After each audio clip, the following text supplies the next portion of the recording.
یہ عقیدہ ہے ہمارا. ہماری نظر میں یہ رہتا ہے کہ پروردگار نے مولا علی کو یہ اختیار دیا ہے کہ وہ لوگوں کی مدد کریں. یعنی ہم جب یہ علی پکارتے ہیں تو ہمارے ذہن میں رہتا ہے کہ اللہ کی مدد کو علی کے ذریعے سے حاصل کر رہے ہیں، اللہ کی مدد کو جناب عباس کے ذریعے سے حاصل کر رہے ہیں. یہ ہمارا عقیدہ ہے کیونکہ پروردگار نے یہ اختیار ان کو دیے ہیں. تو اس طرح سے اگر ہمارا عقیدہ ہے تو بالکل جائز ہے، بلکہ ثواب ہے. خدا کی ہی مدد کو حاصل کر رہے ہیں، کیونکہ خدا کی جو مدد ہے، خدا بطور مستقیم تو ہماری مدد کے لیے نہیں آتا ہے. وہ جو ہماری مدد ہمیں مدد دیتا ہے، حاصل کراتا ہے، تو وہ کبھی ملائکہ کے ذریعے، کبھی فرشتوں کے ذریعے، کبھی کسی کے ذریعے، کبھی معصوم علیہ السلام کے ذریعے کراتا ہے. لہذا اس کے ذریعے بہت سارے ہو سکتے ہیں، لیکن اصل مدد خدا کی ہوتی ہے. لیکن اگر کوئی انسان یہ عقیدہ رکھے کہ مدد حاصل کرتے میں یا علی کہتے میں کہ بس مدد صرف اور صرف خدا کی ہے، تو اس میں اگر بعرض معذرت اگر کوئی یہ عقیدہ رکھے کہ مدد حاصل کرتے میں یا علی کہتے میں کہ نہیں، مستقل طور پہ میں علی کو پکارتا ہوں اور یہ جو علی کو پکارنا ہے یہ خدا ہونے کی حیثیت سے ہے، تو یہ ہرگز جائز نہیں، شرک ہے.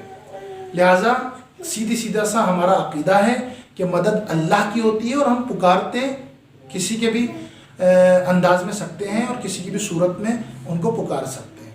اگلا مرحلہ جو توحید کا ہے وہ میں جلدی عرض کرتا چلوں. وہ توحید اطاعت ہے، توحید در اطاعت ہے. اطاعت میں توحید، اطاعت کے کیا معنی ہے؟ یعنی کسی کے حکم کو ماننا، کسی کے فرمان کو ماننا، کسی کی بات کو ماننا اور تسلیم کرنا. جی اطاعت جو ہوگی، حکم جو ہوگا وہ صرف اور صرف پروردگار کا ہوگا، اور کسی کا بھی حکم غیر خدا کا حکم نہیں مانا جا سکتا اور تسلیم نہیں کیا جا سکتا ہے. پس ہم اگر دیکھتے ہیں تو ہم تو مولا کے حکم کو بھی مانتے ہیں حدیث کی شکل میں، رسول کے حکم کو بھی مانتے ہیں حدیث کی شکل میں. تو یہ شرک ہو گیا کیا؟ نہیں، ہرگز شرک نہیں. خدا کا حکم مانا جائے گا یا خدا نے جن کو اختیار دیا ہے ان کا حکم مانا جائے گا. خداوند عالم قرآن مجید میں صریحاً کہہ رہا ہے، یا ایھا الذین آمنوا اطیعوا اللہ واطیعوا الرسول واولی الامر منکم. اطاعت کس کی جائے گی؟ اللہ کی جائے گی. اے ایمان لانے والو، اے مومنین، اطاعت کرو اپنے پروردگار کی، ان کا حکم مانو اور رسول کا حکم مانو اور اولی الامر کا حکم مانو.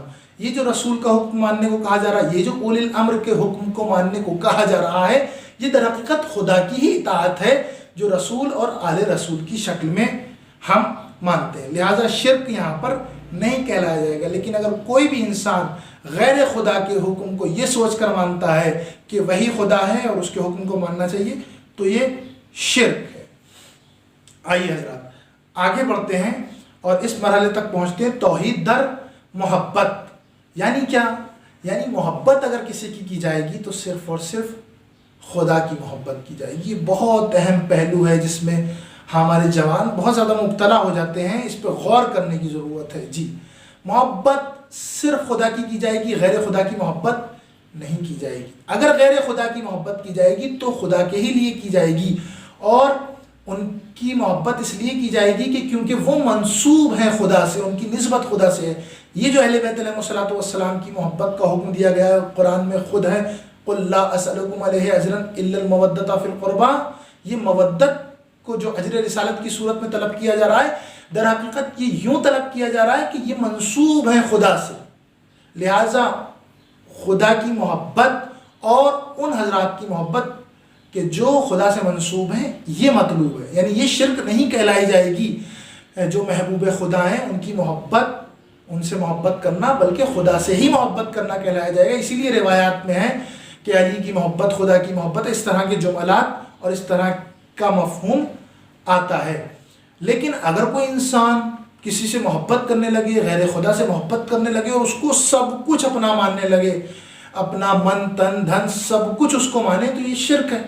کہے میری دنیا تم ہو، میری آخرت تم ہو، یہ سب کہے، اگر وہ یہ سب کہتا ہے تو یہ شرک ہے.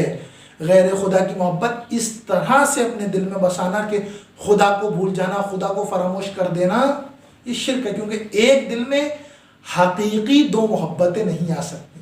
محبت وہی آئے گی کہ جو خدا کی ہوگی یا خدا سے منسوب ہوگی. غیر خدا کی محبت ایک دل میں آ جانا خدا کے ہوتے ہوئے محال ہے، یعنی وہ غیر خدا کی محبت کر رہا ہے تو خدا کی محبت نہیں کر رہا ہے۔ اسی لیے تو جناب یعقوب اور جناب یوسف کا واقعہ آپ لوگوں کو معلوم ہوگا کہ خدا نے ترک اولا مانا اس کو، کہ جناب یوسف کے غم میں اتنا زیادہ روئے تو خدا نے اور زیادہ اس مدت کو بڑھا دیا، جناب یوسف کو جناب یعقوب سے نہیں ملایا، اور پھر جناب یوسف کے بعد انبیاء کا سلسلہ ان کی ذریت میں نہیں رکھا۔ لہٰذا اس چیز کو دیکھنا پڑے گا۔ شرک کے بھی کئی مرحلے ہیں، انشاءاللہ اگلے سیشن میں اس کو بتائیں گے۔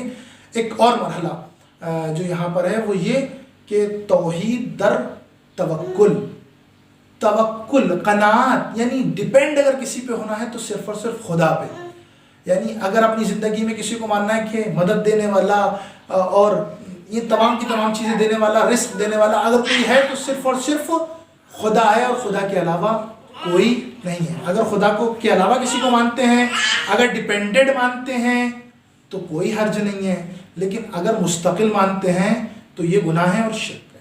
اسی طرح سے توحید در قرآن ہے، آخری بات ہے توحید در قرآن، یعنی کیا؟ یعنی یہ جو قرآن ہمارے ہاتھوں میں ہے یہ اللہ کا کلام ہے، اور اللہ کے علاوہ کسی نے اس کو نہیں لکھا ہے، اس کو نہیں بھیجا ہے۔